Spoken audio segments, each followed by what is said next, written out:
then they described for Jesus what had happened.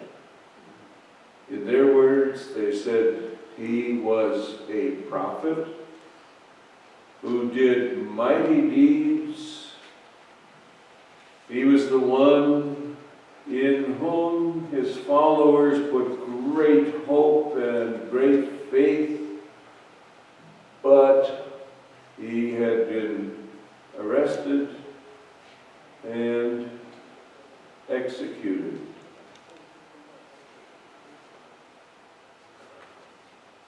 I wonder what Jesus was thinking when they were saying these things about Jesus.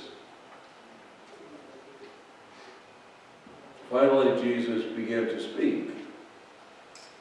And interestingly, the one whom these travelers said was the only one in Jerusalem who didn't know what was going on these days, actually was the only one from Jerusalem who knew what was going on and knew why it was going on. Jesus began to explore the Scriptures for these travelers so that they could see the heart of God and see God's plan for salvation. I think that Bible study they had on the road was a very special Bible study with a very special teacher. Eventually, they arrived at Emmaus, and the two travelers asked Jesus to stay longer with them. I think maybe they thought the Bible study was not quite over yet, and they wanted to hear more. When it was time to eat, interestingly, the one whom they asked to stay with them, in other words, the guest, Jesus the guest, turned out to be the host. Interesting change of roles. And Jesus is the one who broke bread, prayed, and the Bible says all of a sudden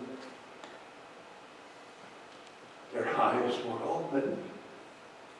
And they recognized who this person was. He was the one whom they had been talking about, the one they had been mourning, the one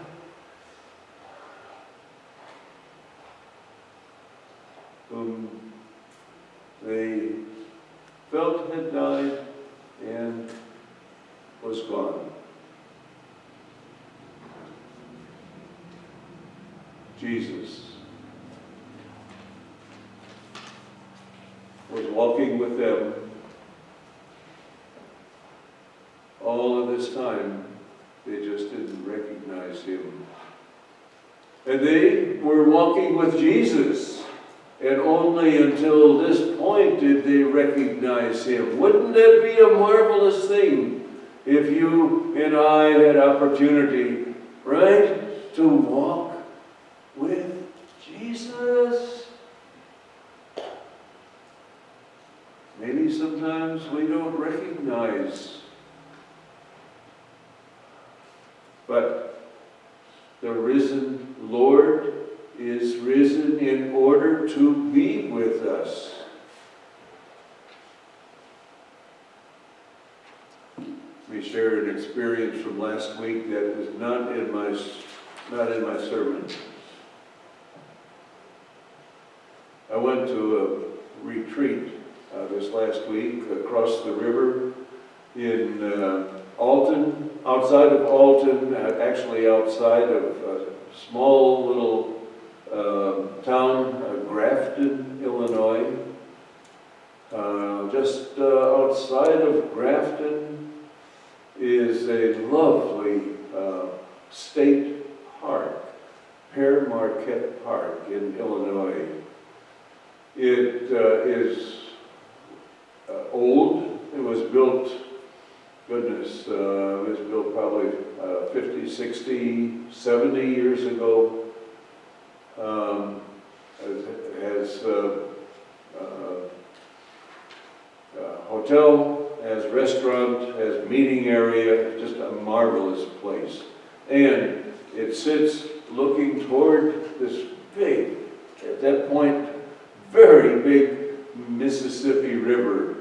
Really beautiful, and the sun comes up over that river, and, yeah, it's really gorgeous. But that river has gotten pretty high these days.